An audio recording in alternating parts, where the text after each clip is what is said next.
Good evening. And welcome everybody on this surprisingly warm day. I've come from Los Angeles and I was like, wow, La Jolla. Who knew that SummerFest was truly going to be SummerFest, right? So I have the pleasure of presenting this program, Baroque Fantasia, or as the Italians would say, Fantasia. And I like this idea. There's an actual type of piece called a fantasia, but often it is strangely intellectual. And that's often very what we'd think of contrapuntal, like fugue-like in many cases. The reason would be that fantasia, and I'll use the Italian here, is also the word you use for imagination. So for creative imagination, not just, flights of fantasy in some kind of unreasonable, but the very idea of creativity. This particular program is also quite interesting because all of the pieces are being played by instruments, but have a strong tie to programs, narrative programs, and theatrical programs. It's great for me because I actually started my musicological journey being a 17th and 18th century specialist and eventually moved more into also contemporary cultural issues. But I sang a lot of Baroque music, and so I feel very close to this tradition. Just as people are entering here, yes, I'm Kristi Montesano. I'm a lecturer in musicology at UCLA's Herb Alpert School of Music, which is a great pleasure. I have the delight of working with graduate students, but my favorite, and also undergraduates in music, but my favorite are GE courses, so general ed courses, and one of those is Introduction to Opera. So a lot of the things we'll hear today will have something to do with that operatic instinct, that kind of spark of fantasia that was so important for opera. So let's look at what we're talking about. I figured that since it was the Olympics, we could have a kind of competition here because we have 4 composers centered in 4 different countries. But in terms of the 17th and 18th century, so this period we think of as the Baroque period, the truth is France and Italy were the winners. They were the ones not only kind of driving a lot of what was happening, but in terms of musical style and development. But almost everybody from Germany was going to want to come to Italy or France to study. They were borrowing these things. And certainly England would have been the same. We often think when I say Baroque music, everybody goes immediately to Handel and Bach. But that's a late Baroque and a very specific kind. Bach is an outlier in a lot of ways, having remained in Germany for his entire career. But Handel, one of the reasons we know him so well is because he left Germany and he studied in Italy and took in a great deal about the Italian style, this kind of dramatic musical style that was favored in both church music, the opera, and of course what would become the concerto. So he studied in Italy, and then eventually he made his way to England. And he got to be the big person. It's great because the English are always like, oh, we have so many wonderful composers like Handel. And you're like, well, he was born in Germany, but that's okay.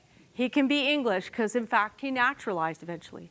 But for the kind of, let's say, the tension of style, France and Italy brought 2 different sensibilities. So we'll get into what was happening in terms of where were they. The French favored the viol, so then instead of the violin family, we had the viol family, the one you often see where they're played between the knees, the viola da gamba, but they had a whole set of sizes for those, and those went up and down in range. They preferred that sound. It also has frets, so on the gamba, so you have that. They liked this, it was a slightly more sweet, a little bit more quiet sound, great for intimate spaces, and that was favored there.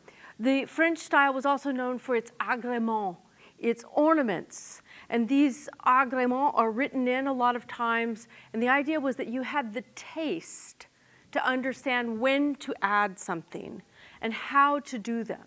So it was weirdly a kind of intellectual style at one level, particularly for the chamber music.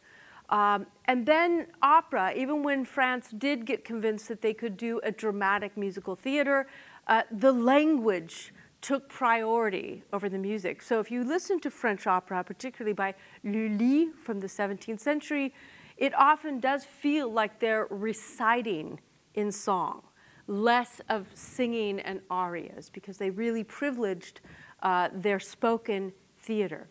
So you have this idea. On the other hand, Italy, the birthplace of opera as we know it. And the idea was to evoke the passions in the way that music had apparently done for Plato and Aristotle. This idea that if you played in a certain way, it would push a button and we would feel sad or we would feel happy. And they really wanted to work with this idea of inciting emotion.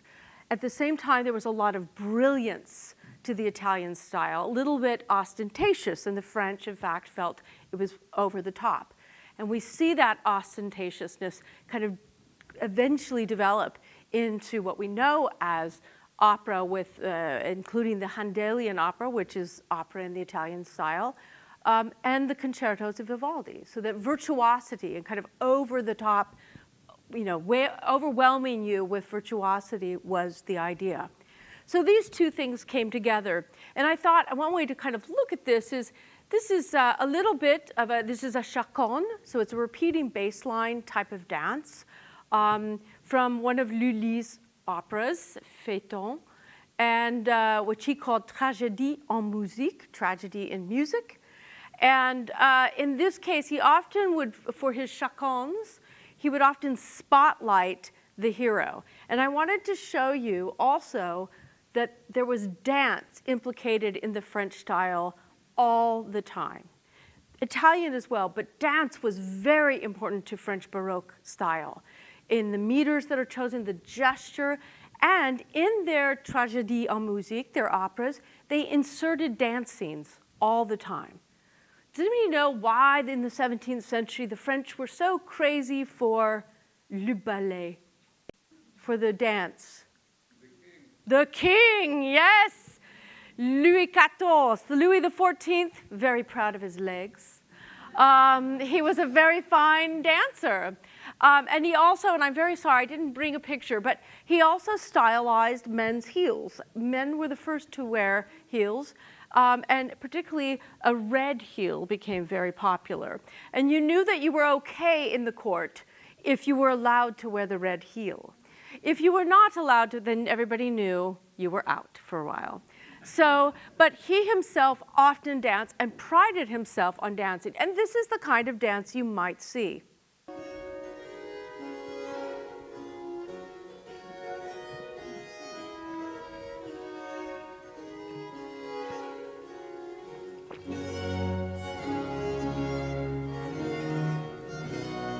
You can see he has light, small heels.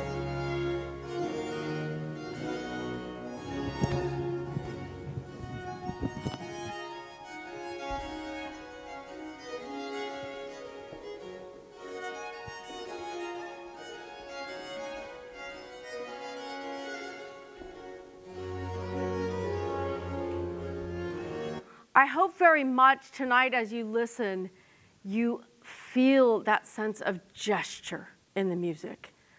The meter, the 1, 2, 3, or the divided into two is constantly there, and a sense of the phrases moving out, because that was how it was thought. When anybody tells me that Baroque music doesn't have as much emotion as the Romantic music, I feel like they're missing something. And part of that is the sense also of the body in movement and how beautiful that is and passionate it can be. Now, in a very different way, this is just because I love it so much, hopefully it won't get too loud, but Vivaldi concertos, they absolutely rock. I mean, the fact is they literally have a strong propulsive beat, as this DJ knew very well.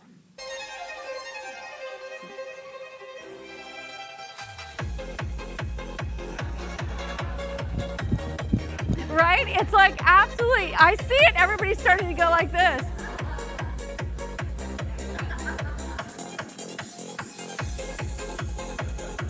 Yeah, see, he's all.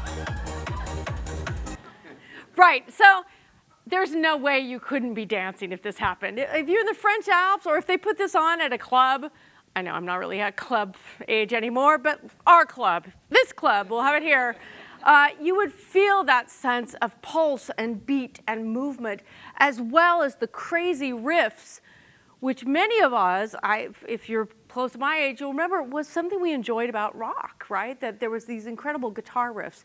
Those are present and have a strong emotional impact of their own kind. But these were seen somewhat as the Italian against French, like every World Cup ever.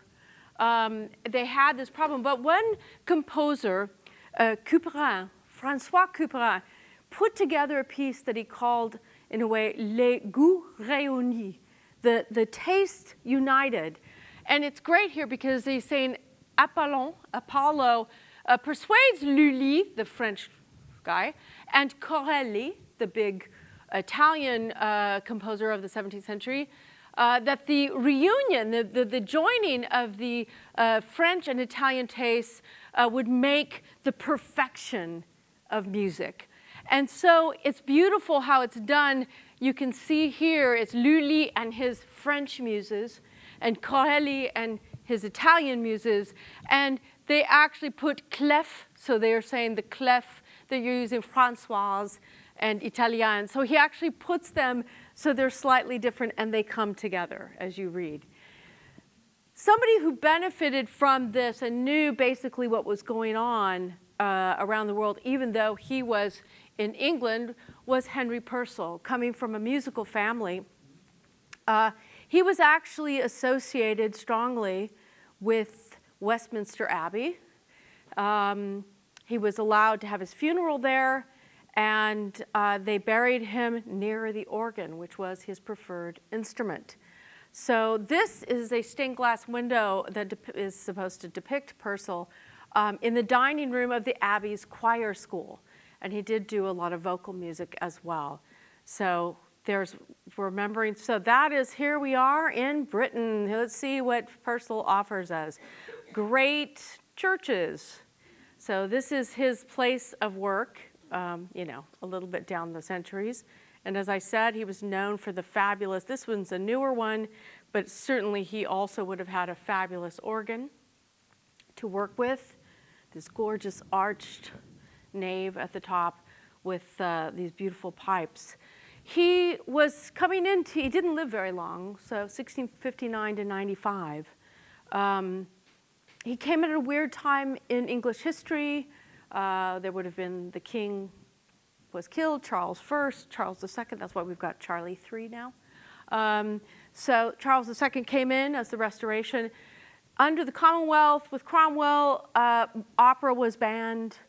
A lot of theater was banned. So you could do kind of musical plays somehow if they were, but it was under the radar a little bit, like at schools.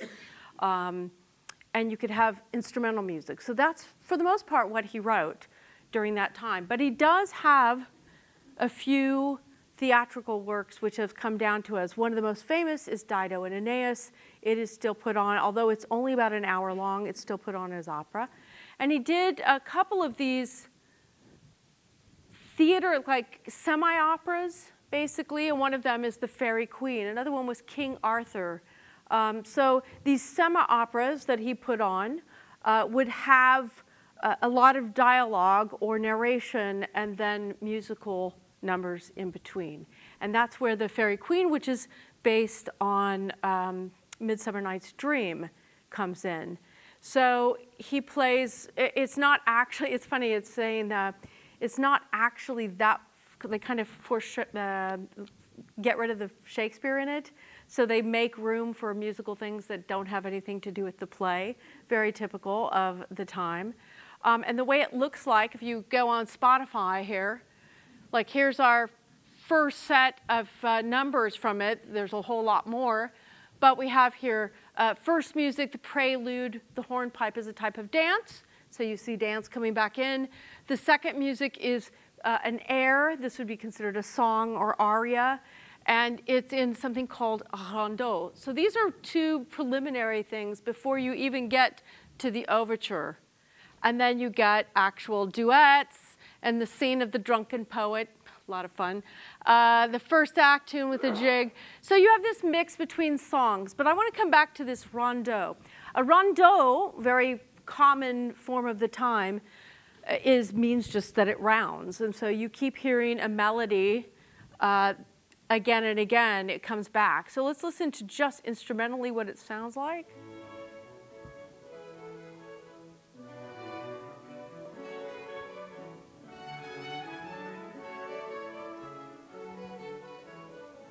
Repeats.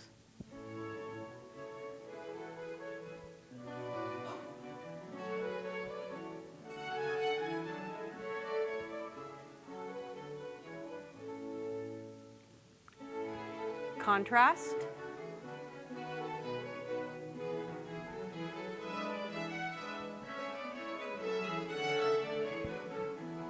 And repeat.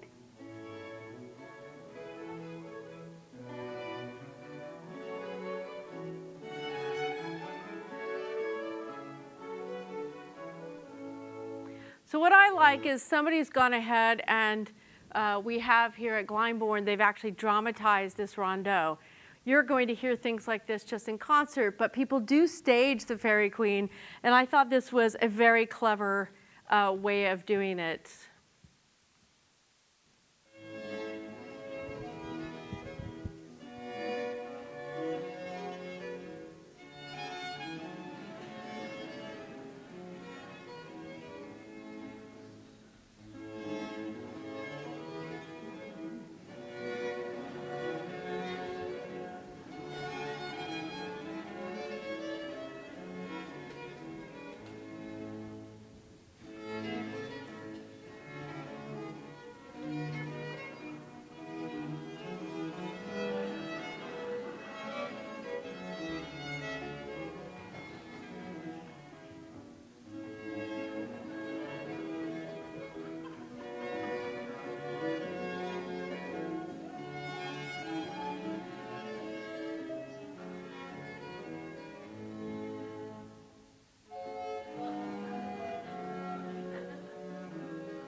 And they go on.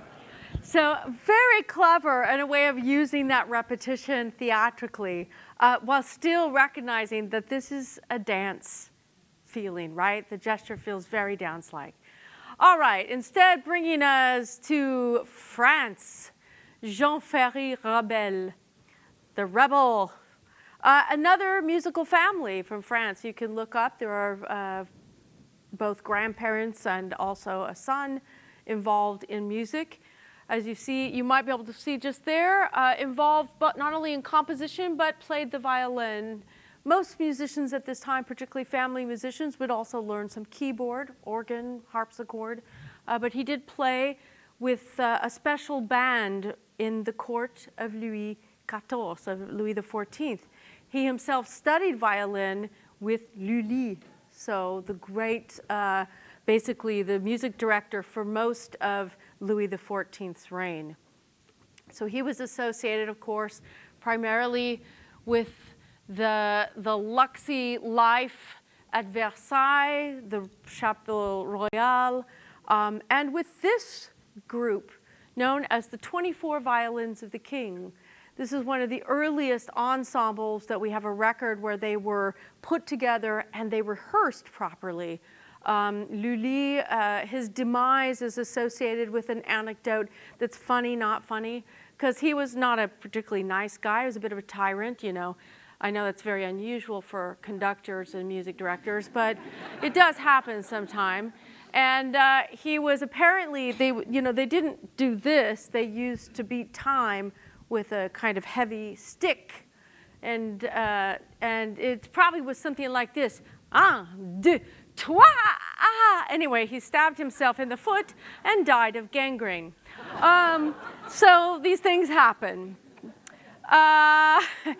So Ravel was playing with this group, the 24 Violins of King, and continued to write a great deal of instrumental music. And here too, like the Fairy Queen, we have a programmatic theatrical idea. There's no actual theater, although this may have been based on a ballet that he saw earlier. So the elements, the 4 elements that are invoked even today, air, fire, earth, and water.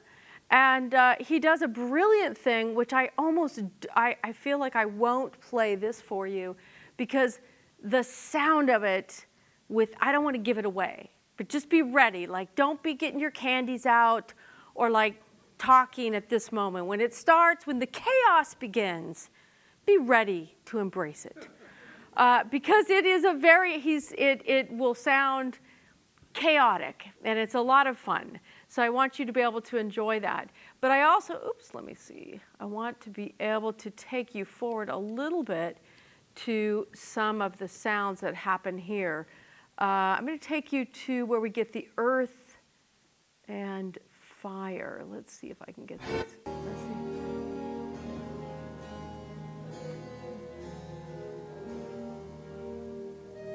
Here we go.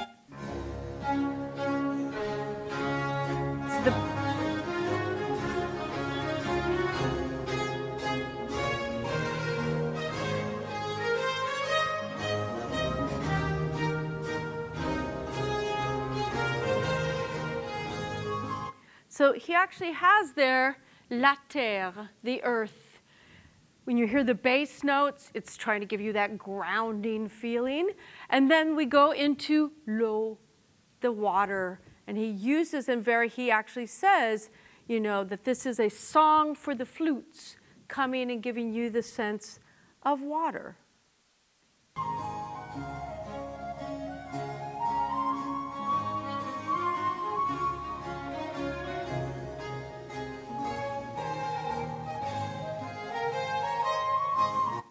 So you'll be able to hear all the different evocations of the elements combined with these dance forms. There is a rondeau, there's a Sicilian, a kind of Sicilian song form that are put in there. There's something called the lure, which is another kind of dance. So you're going to feel a lot of that as you listen.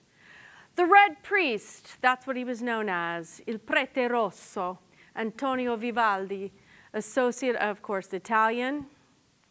All full disclosure, my husband's from Italy, so go with Italy. Venice, Italy. Yes, that's where Antonio Vivaldi was hanging out. That was where he was mostly having fun. He did a little work for the Basilica. They had a wonderful church here. There was an opportunity to write some things, but Vivaldi was involved in pretty much every kind of music. He wrote a lot of operas, sadly not very good, but they were very good at the time. It's a taste thing. But what we do know is that we love his concerti. He himself, a fine virtuoso on the violin, as was his father. But strangely, we don't have one of those. We have this flute concerto. Now, why all the concerti? First, he could write for himself, but he was working at a place called the Ospedale della Pietà, where he was the music director, eventually gave lessons and then became their music director. This was an unusual place. It was a kind of conservatory, but not the kind of thing where you audition and get your spot. These were generally poor or abandoned girls, and they were brought up in the ospedale, which sounds like the hospital. They were brought up in these orphanages, but they were trained in a variety of skills, including music. They were very musical. This band at the ospedale, this orchestra, played behind a screen because they were girls and they were not to be seen in that way. But they played behind a screen, and people came from all over Europe to hear these things. So he wrote concerti for pretty much all of the orchestral instruments at that time. This one is different from many of his most famous concerti, which are in 3 movements, fast, slow, fast.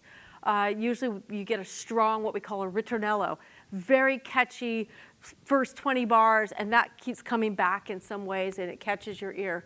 This one instead is alternating, the 6 movements alternating between slow and fast.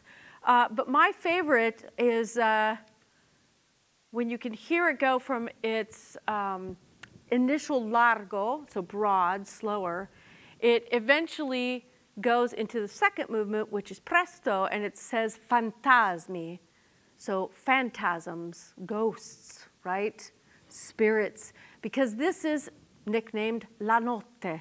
So there are 2 programmatic, the phantasms and then il sonno, tiredness, fatigue, right? So those are 2 programmatic things he does. Let's listen to just a little bit of the beginning of the flute. And this is with a proper Baroque recorder here.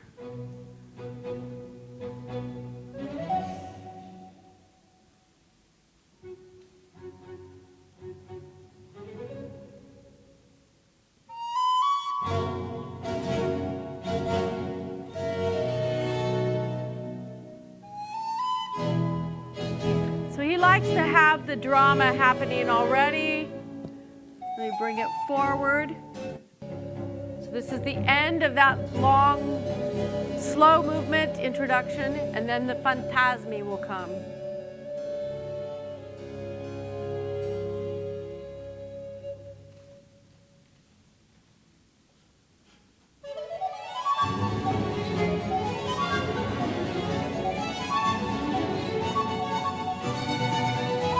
We're back there, right? I want all of you in your seats to be a little bit like, even if we're not allowed to, I want you to feel it in your soul.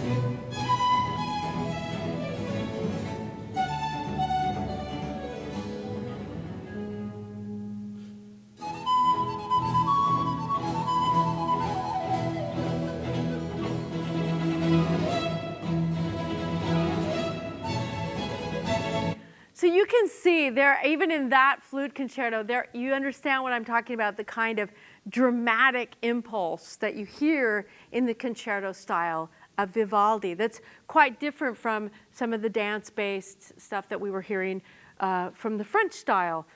Again, there's a lot of mixture. It's not a cut and dry. They were listening to each other even though they pretended to hate each other. And that's, continued till today. So if I talk to my husband about the French, I mean, they're close, they ain't right, but it's always a little bit. And the French feel the same way, so they've decided that's okay. I like this picture because this is Georg Philippe Telemann, and I just love the look on his face. It's like he's like, and then he goes, they say, get ready for your portrait, and he goes, right? And he looks the other way. It's great. I love that they got that. But it's also the hand going, I did that. It's pointing to what he did. And you know what? We're going to give Telemann this because I hate to say when people try to say, oh, this composer was self-taught. But he was definitely self-motivated. He did not come from a musical family like the other 3 composers for tonight. In fact, his parents were really not into this at all. They really did not want him to become a musician. His father then died, and his mother was like, nope, you are not, you're going to stop that stuff. You're going to go to Leipzig and go to the university and become a lawyer. And, that still happens to a lot of musicians today when they're like, I want to play the violin. And their parents are like, you can play the violin on your off days and you're going to become a doctor or a lawyer. So he was in that position. But what I was reading is that he still wanted to do music. He had taught himself some stuff. He was reading and transcribing, taking music and trying to transcribe it to get to know it. And they found, what I'm reading here is, it was not long before music again won the upper hand for By Telemann's own account, his efforts to conceal his musical gifts from the other students at the Leipzig University were confounded when his roommate discovered a setting of Psalm 6 that had somehow found its way into his luggage. Following a performance of this work at the Thomaskirche in Leipzig, so like that's one of the big churches there, Telemann was commissioned by the mayor of Leipzig to write music for the city's two main churches, the Thomaskirche and Nikolaikirche. These will be, Thomaskirche is what Bach will be associated with, the Thomas School associated with the church.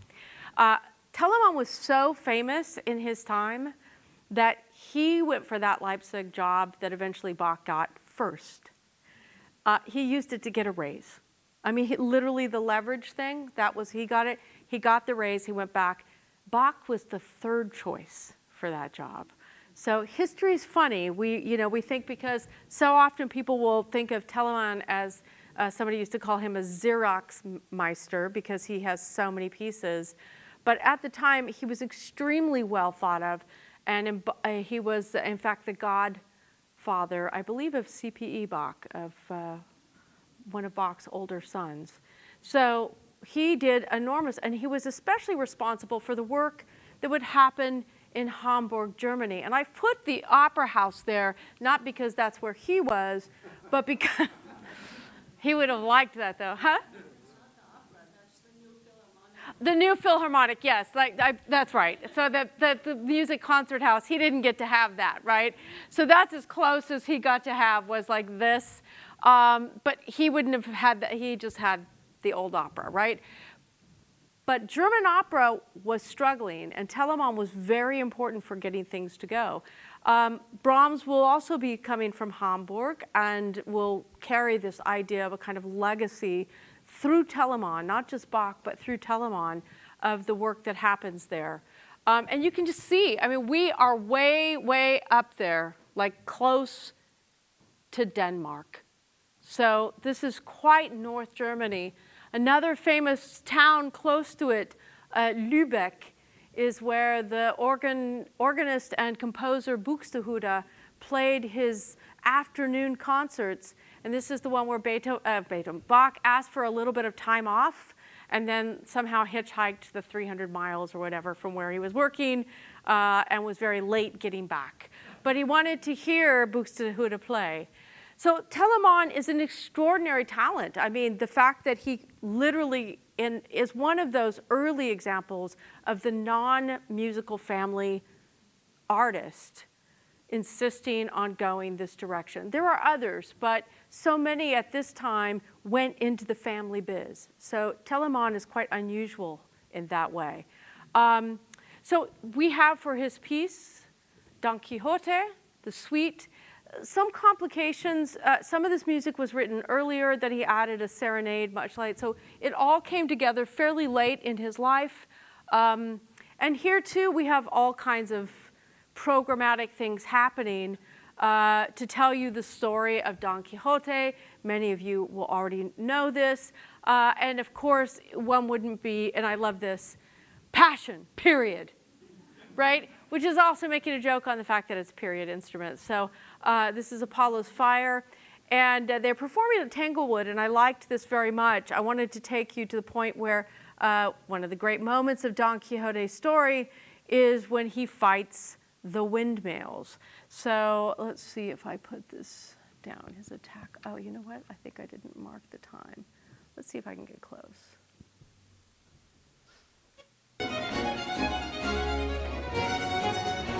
There it is.